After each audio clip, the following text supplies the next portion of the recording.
forget to record one of these things. But hi everybody. So yeah, I've got Natalie here. She's got 20 minutes, so I'm not going to do an intro, but I've done an intro in the group, so people know who you are, and we'll probably have questions. If you don't, I'll ask some questions of you. But if you guys want to say, I think we've got 200 odd people here, and about 40 people that are live in the actual lab session. Amazing. As opposed to just watching. It's cool. I'll prioritize calls based on people who want to come and show their face and have the courage to. So if you do that, then you'll definitely get on here. If you don't, I'll try to get to the comments in the sidebar, and if we run out, then I've got my own questions as well. So let's see how this goes. Perfect. I just pointed out that somebody. Oh, hey, there's somebody there. Awesome. Hi. At System 8, and if handle is not your name, make sure you let us know your name too. Cool. At System 8 app. Are you there? Hey. I'm ditching out. Hi, man. How are you? Imad, how are you? It's me, Imad. Hey. Hey. Fire away. Hi. I'm excellent. I have my red wine. Do you have a question about lifestyle, business, travel, digital nomadism? What? I can just say that. Do you have any questions? A question about what? Okay. About interesting. So the topic of this is travel tips for entrepreneurs. So either I can ask a bunch of, or if you guys have got questions, you can come on and ask them. Think specifically, or do you just want to be on the call? Hey, are you talking to me? Yeah. Yes, we are talking to you. Can I know what exactly you're talking about? All right, maybe we'll ask some questions, Dan, and then we can come back to you, man. Yeah, I'll come back to that end. Cool. System 8's back on. Let's try that one more time. Otherwise, I'll start asking questions. System 8. Everybody's going to audio only. I don't know if this is like my internet or other people's internet. Anyway, let's start with an introduction. What this idea of lifestyle, it's not a word I use a lot in our community. We use the word startup, but I think it's a good word because it effectively captures why we're all doing this. A lot of people want a business, but a lot of people will make the mistake of starting a business that relies so heavily on them that they find themselves working for a much worse boss than they had before because they're working for themselves and they're much more demanding than their boss ever would have been. And they don't have any flexibility. So where do you sit on that, like lifestyle business versus normal business, and what differences for you? Absolutely. Just so it seems like a few people didn't know anything about me, so I apologize. I know Dan's done it. So I'm Natalie Sisson. I run a business called The Suitcase Entrepreneur. And for the last 5.5 years, I've been living off my laptop, my smartphone, running my business from around the world, and ultimately telling people how to create businesses that support their lifestyle. So I've come from a corporate background. I've come from a tech startup. But ultimately what I've realized is that you don't have to work so ridiculously hard for little money. You should be working to have a really profitable business that kind of runs itself to a point that's very streamlined, where you outsource what you need, and you actually get to enjoy your life and fun and adventure, because there's just too many people that I see who get so heads down in their business. They work 70-hour weeks, and before they know it, they're like got really, really poor health. They don't have a profitable business, and they've missed the best years of their life. So this is just me coming from a perspective of seeing that too often with people. So coming back to your question, I think a lifestyle business can be incredibly profitable, can be incredibly successful, but it does not dominate your life. It adds to it. And I think that's really, really important, because life is short and you want to live it.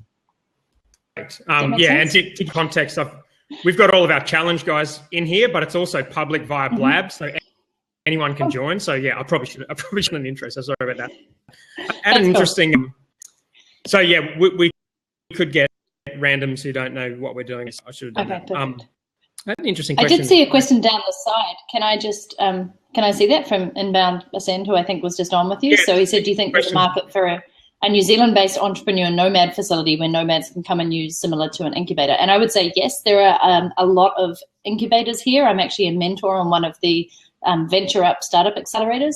There are some great co-working spaces here in New Zealand. And I don't know if you've seen it, but there's a new trend that is well, it's a fairly new trend. It's like Airbnb of your house or your apartment, but for co-working. So rather than coming to stay for accommodation, you can just rent out your house for the day for people to have hotspots at. So yes, I think there is a market for that. And yes, you're starting to see a market for it. It's kind of crazy just how many more people are traveling with their businesses, or just really, if they don't want to work from home, they want to be somewhere different. They want to be surrounded by other entrepreneurs. And there's just so many services and opportunities coming up where we're using that shared economy to make that happen. That's interesting. Do they use Airbnb? No. No, it's called, there's a couple of different platforms, and I'll get them to you. I just need to remember what they were the other day. There's two different ones. One's called Space Force. One's in the US and one's in predominantly London right now, but they're testing it out, and it looks just like Airbnb. So it's like, where do you want to work today? How much do you want to pay? What sort of space are you looking for? And people are opening up their warehouses, their apartments, because if you think about it, if you're going off to work for the day, or if you're out of the country, or you're traveling, or you just have a big space, you might as well have people come in and pay $10, $15, $20 a day to co-work with you and kind of create a community. Epic idea, because the co-working thing's a bit, I don't know, it just doesn't quite work the way as well as you hope it would work, in my experience. Or maybe we just don't have enough good co-working spaces here. But that model seems like it would work really well, because co-working suits people who are moving around, but the co-working spaces want to charge monthly fees and stuff. So yeah, although I think it'll be interesting to see how it affects co-working spaces. And as a full-time traveler, when I was full-time traveling, I would have loved that sort of opportunity to just meet with other entrepreneurs in their apartments, co-work for the day, and then switch to other places, and just drop into cities and see what's available. So I think it'll be really interesting to see how it goes. There was another question over here. Have you said no to lots of opportunities, work opportunities, to maintain lifestyle balance? Absolutely. And I've said no more and more and more over the last few years to just really focus on the core of my business and my offerings and my sales funnel, to make sure that I'm just focused in on that. And then obviously any opportunities for visibility, speaking, media, to get the word out there about what I do. But I've definitely said a lot of no's to things that don't resonate or don't help me to travel the world, play ultimate frisbee, run my business, and have the right amount of free time and business time. Do you have with my 7-day startup stuff, I have like a framework for like checking off, like a yes or a no for different business ideas. Do you have something similar like in your head, or you just see something it ties you down too much, you don't want to do it? Well, unlike you, actually, I've only had the one business for the last 5.5 years. I've been ridiculously focused on it.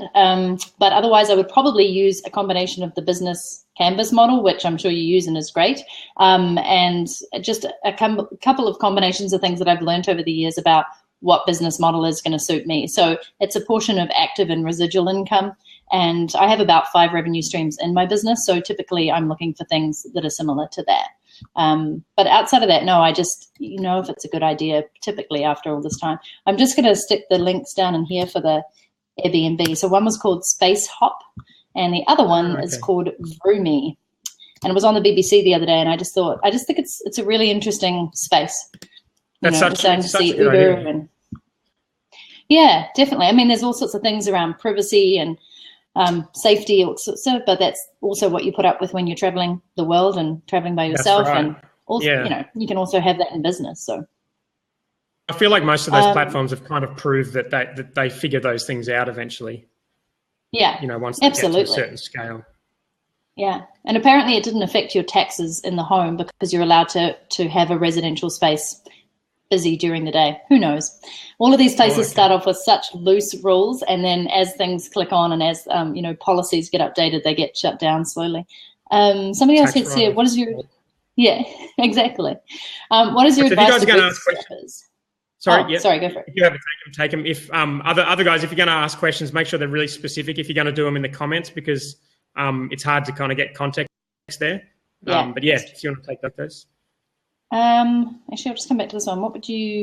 Can't get rid of my name past this one. What would you challenge someone to do today, Natalie? That is awesome. That's a great question. I challenge somebody to take their meetup group of 1,000 entrepreneurs here in Wellington and monetize it. So they have been running meetups for about 2 years. They've grown it to around 1,000 people here who are interested in or starting a business. And I said, this is a perfect lead generation for you to create offers, to create masterminds, to create paid for products or offerings. And I challenge you to set that up this year, that it starts bringing you an income. So that was what I challenged someone to do today. Very good. So with your own business, what are your ways of monetizing, and what are your most effective things you've done to monetize and still maintain a good lifestyle? Yeah, I guess, we all have our unique areas that we specialize in. And I guess my one is seeing possibilities and capabilities in people. So if you have knowledge, experience, and a skill set, I typically help you to monetize that. And that's also what I've done to a point. But, I think I'm very good at seeing what people need, especially in the startup space or lifestyle entrepreneur space, seeing what they need, creating content like you do, podcasts, interviews, videos, blogs, then leading them into, a paid product that helps them, and then leading them into the next version, which is a more full scale, more full on, more in-depth learning through to high ticket items. So I think I've done a really good job of creating a great sales funnel, but always thinking about who is my customer and what do they need and what steps are they going to be taking in their business. So I'm all about monetizing yourself, actually. And do you have tools that you use for your funnel, like email tools or landing page? Yeah, so I use Infusionsoft for all my email marketing campaigns, affiliate management, e-commerce, and I use Lead Pages currently still for all my, most of my landing pages. GoToWebinar, I think I just bought EverWebinar. I want to check that out for ongoing live webinars. There's actually a number of tools, and I love Asana for my whole team, creating to-do lists, but more importantly, working on projects.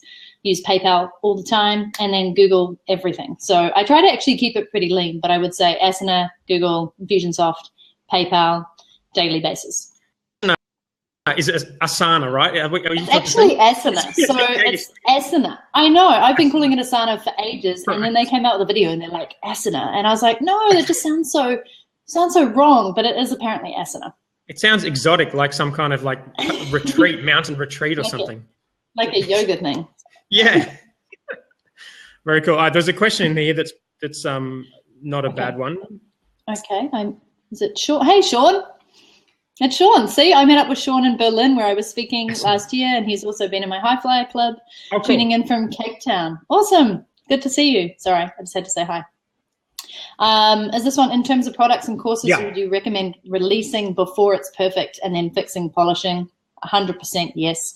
And I think Dan's probably a favor of this. Obviously you want to release the best possible version of just get it out there. But at the end of the day, I've run pilots and they've been incredibly successful because I've ultimately sold people on, I understand this is what you want. I hear this is what you're looking for. Here's how it's going to come out. You're going to give me feedback along the way. You're going to help me to improve this and make it amazing. And for that, you get, an upfront discount or a pilot kind of price that shows that you've invested in me before I've put it out there. And then, of course, they get lifetime access to things and constant improvements and upgrades. And I think people really appreciate being in at that start of a product or a service or an offering because it's exciting. You can say you helped build it. Yeah. Yeah. Okay. So there's a question about the business canvas. I think you mentioned it. So that was, is that like a generic one you've used, or? It's not so much that, it's not so much as generic, it's just that it's really awesome and it works. So in one page, you can kind of plot out, what are your opportunities and your threats and what's the business model and who are the customers and what's the distribution. It's supposed to be like in one page, you can do this. And you ask what other tool I use. I actually use my own one-page business plan, which is free if people want to get it. I think it's like bit.ly. I will. I think it's, I will. But it's a one-page business plan. It wasn't my invention, but I've crafted it to be my own. And I use it with all my clients and all my customers because essentially it allows you to put a business plan into a page, the main stuff, right? Like the main things that you need to look at. What's your mission? What are your goals or the strategies? What are your revenue streams, your expenses, your budget? And what other opportunities can you work on? And I think it's just great to have it on your laptop or on your phone or on the wall if you have a wall. And I always say if you have a wall, because I typically don't have a house, but right now I own an apartment. So wherever you can put it, it just keeps you focused back in on what the heck are you doing and why are you doing it. So yeah, people love that tool and it's really simple. Cool. Okay. Yeah. Thanks for that link. Jonathan, how are you going? I have a question for you. Cool. So when you started your business, did you have something going on at the same time?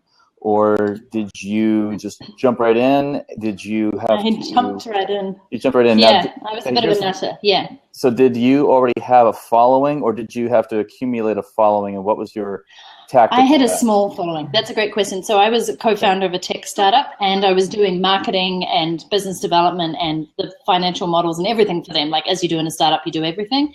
And I'd started blogging about 6 months earlier. So I had a small community, no list, a fairly decent following on social media, but looking back at it now, not really. And I just took a big plunge and went, great, I'm going to leave and I have a blog.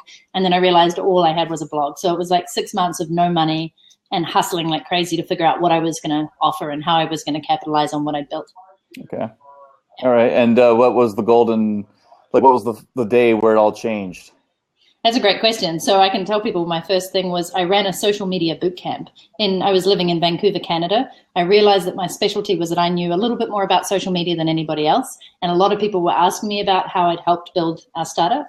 So I ran a bootcamp for entrepreneurs on how to get business through social media. Thanks for the props, everybody. And I ran it. I ran 3, and they were a sellout. I tapped into government funding, so I got $1,500 for a 2-day event. I went from no money to $15,000 in a month. And then I took off traveling while turning it into an online program. So yeah, I took that content and I turned it into an online program. I then turned it into a social media club. I turned it into an ebook. I turned it into coaching.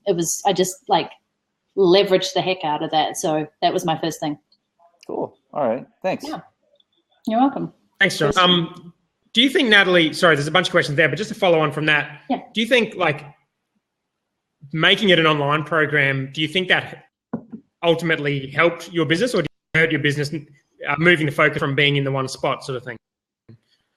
I think it helped me to understand that my business could be taken on the road. I think it was one of the most ridiculously hard and challenging things to do, to just assume that after running physical workshops that I could just launch a program, and how to do that and create all the videos and set up a membership site was just massive amount of learning for me. And to do it while trying to go to Argentina, where the internet was terrible and my Spanish was pretty poor and I was trying to find a place to live, and just all these things made it extra challenging. So I'm surprised I managed to pull it off. But on reflection, I was very, very focused on creating a business that could come with me and could travel with me. So I knew I had to make it happen.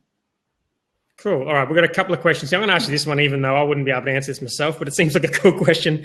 What's one rule people are believing that may not be true that is preventing them from being a lifestyle entrepreneur? Ooh, that's a great question.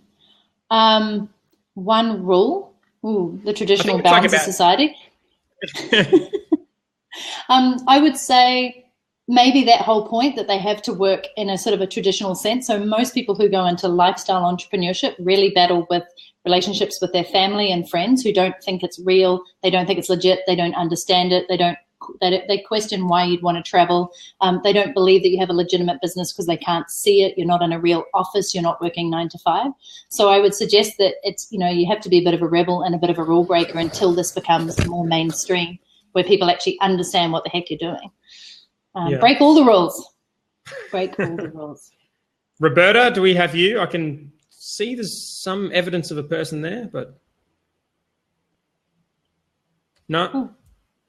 She is there, but I don't know if she has her mic on. Oh, okay. She's gone. Yeah, that wasn't working too well. There was a question over here about podcasts. Did you want me to answer that? Yeah, go. Would you recommend launching a podcast ASAP or getting your social media strategy and websites and lead magnet in first? I am a podcaster. You can find the Suitcase Entrepreneur podcast on iTunes and Stitcher.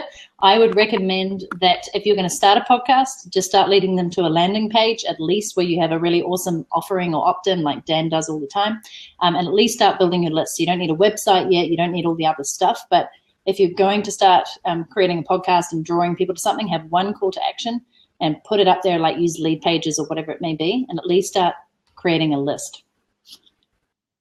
That's my gut feel. Cool. Yeah. Okay. I had a couple of people call in, but the quality now mustn't be very good, working too well. So if I stop you calling in, then that's because the quality wasn't good enough. And sorry. That's awesome. Now I've got a couple. If it falls back to me, I'm just going to ask business questions. So if you guys have got travel questions, then you should ask them, because I'm going to derail it with a bunch of questions. Somebody's asking about the weather here. It is summer here. It is a beautiful summer, and I'm off to Australia on Thursday. I'll be over your way, Dan, to go and watch the Australian Open tennis. Cool, that'd be fun. Here, what happens if your contract pulls out on you when you're in the middle of some strange country and you're low on money? That's a great question. I mean, I when I did it, I sort of jumped ship and just did it kind of crazily, but I would suggest that you usually have 2 to 3 months, in fact, 4 months backup. So you have backup money, you have backup credit card, you have at least access to some funding or a helpful friend who can help you out. You have a small stash of cash just in case you can't get to your credit. So yeah, there's some really cool things. I have got some tools and resources on my site about traveling, but I would suggest that you just want to be a little bit prepared on that front. Yeah, give us all the links to. A lot of people will be watching recording of this as well. I'll put that in our group, and then if you links I can ask you afterwards, I'll make sure I put them in the group as well. Cool. I'm just putting it in there now. That's like there's travel tools there and business tools. So hopefully, if they help you out, there's some really good ones in there to save you bacon or make your life easier. Yeah, Bitcoin. Bitcoin's an interesting. Yeah, so let me put Bitcoin. I'm not fully sure about Bitcoin. I love it as a concept, but it can be a little bit, can't think of the word right now. I'll just have more wine. Cool. You're getting question. Good props for your book. Oh, thank you. How can you create a network of friends for where you go physically, which is a great question. And thankfully, we have things like Facebook, which I have to say has transformed my life because I can just say, hey, I'm heading to San Diego, and a bunch of people will go, you should meet, you should stay with, hey, we've got an event on, you're coming to town, let's have coffee. So literally in one sort of post, enough people will see those posts and help you out. And then it's just about being really smart about who do you want to meet up with, who do you want to spend your time with, who can you remember in those cities, whether you want to use Evernote or notes on your phone or some other really cool system. But essentially, it's very easy to meet people around the world now. There's something like Nomad List where you can meet other entrepreneurs. There are Facebook groups, community on Google+, there's LinkedIn groups. There's people everywhere trying to congregate because as people, we actually ultimately are very social and we like to be always connected. So don't feel you have to be isolated. Lainey says hello in the comments too. And you've only got a few. Sorry. You've only got a few more minutes, right? Yeah. All right. I've got one more question. I'll ask mine if I don't get any other ones about travel because that is kind of the topic. My Aussie mate, Lainey. Yeah, she's awesome. Do you have any questions, Lainey? My question has nothing to do with travel, but I have noticed that you get a lot of attention all over the place, especially from like major press stuff that must be something you're particularly good at. Obviously, what you're doing is interesting and everything, but is there tips you can share or simply just doing stuff and therefore people want to write about that? Or is it things you actively chase, like 60 Minutes thing, like actively chase that kind of stuff? I think in the early days, it was a lot of active chasing and strategic hustling and just taking any opportunity. And then as it's come, it's often been right time, right place and being prepared for it. So, they always talk about luck as preparation meeting opportunity. So I think I'm pretty good at getting the message out. I'm never thinking about just myself, but I'm like, how can I get the word out about this? How can I help people with this? I will put out the word and say, I'd really love to be featured on, and people go, I've got a contact there. You should contact the editor. I use social media to hit up people as well. If I have the right angle and the right story for something, and I'm really, think it's important to get it out there, then I will make it happen. And then over the years, there's just been a lot of media that people have recommended me for. So 60 Minutes was actually a client and a friend who recommended it to an executive producer who was her neighbor who said that I would be really good. I mean, that was pretty random. Yeah. And I saw you on news.com not long ago either. I don't know if that was an indicated article from somewhere else. I don't know. Sometimes, but also news articles get picked up by one and then they go around. So when I was on Yahoo Finance, which was Jamie Tardy, it went out to every single syndicated network. Okay. Yeah. And it goes nuts. It's pretty crazy. So need to get back on that this year. Been a little bit slack running my actual business and serving my wonderful community. Cool. All right, Sean, did you have a question, mate? Hey, Sean. Hey, how's it going? Yeah, I do. Thanks a lot for putting this together. Great seeing you guys on here. My question is about building a virtual team, because I know a lot of people, they casually say, outsource this, hire a VA. And recently with my own experience, I've kind of learned that it's a bit more challenging than just sort of outsourcing everything. So from Natalie, I know we briefly discussed this in Berlin with virtual teams, but where did you start? What do you recommend? And sort of where are you now with your virtual team? Where do you find the people to do the work for you? And I mean, Dan, I'm sure you have a lot to say about this. He probably does. I did start on Odesk, which is now Upwork, and I hired a virtual assistant through that. I hired 2 at the same time to do the same job. I think we talked about this in Berlin, right? So I hired 2 to do exactly the same job and see how they compared. And then I hired one of those. And since then, I've actually taken often recommendations. So if I'm talking to somebody and they're like, I've got this great VA, or I know of somebody great, I'm like, please introduce us. Just more recently, I've been doing the wealth dynamics test, which is a Roger Hamilton spectrum about who you should have in your team. And if anybody knows it at all, it's great. But just to put it in context, I'm a star. I don't know what you are, Dan, but you're nodding your head. So I'm a star, which means I'm best out front, leading, talking, speaking, teaching, inspiring. And I need a mechanic who has all the detail and operations behind me. I need a lord to like make the negotiations happen. This will make no sense to anybody else. But the point is, once I got really clear on who I needed on my team, I then started attracting them. So I've just hired a mechanic, not mechanic in the physical sense, but somebody who's a social media strategist and loves that detail and all the operations. And then I've taken on supporters and different people. So combination of Upwork, referrals, and in my community, I often find the perfect people because they get my vision. They know what I'm about. They've been in there for a year or 2, and they have the right skills. Yeah. Yeah, perfect. Okay. Do you have time for one more? I know what this one's going to be because he's put it in the comments and it sounds like it's going to be fun. Okay. Thanks, Natalie.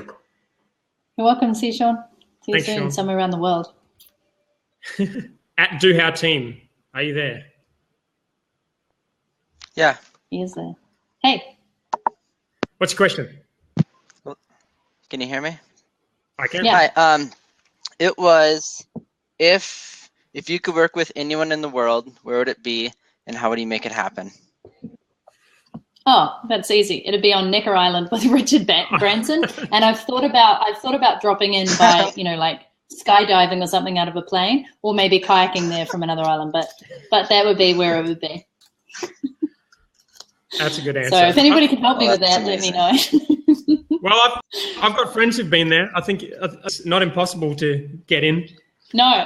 Actually, Inbound Ascend said, haven't I been there? Not yet. I did get an invite last year, but it wasn't the right timing. It wasn't the right people. So I'm going to go there on my own remit, I think.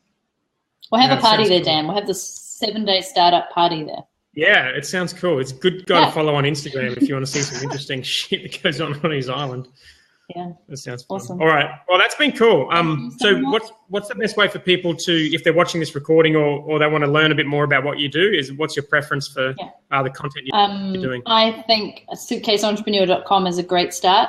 And I'm at Natalie Sisson pretty much everywhere, like Instagram, Twitter. So if you have a question and I didn't answer it, hit me up there, or come listen into my podcast and heckle. Perfect. All right. Well, thank you so much What's for your coming on. Sorry, it was a podcast? bit. Can you say it again? Podcast is The Suitcase Entrepreneur. I'll put it in the My comments. book is The Suitcase Entrepreneur. My site is The Suitcase Entrepreneur. It's quite well branded, but thank you. Thanks so much, Dan. Thanks for all the props. All right, cool. We made it to 500. Woo. That's Thank good you. going. Awesome. All right. Thanks, Natalie. Bye. Thank you, Natalie. All right, cool. I'm gonna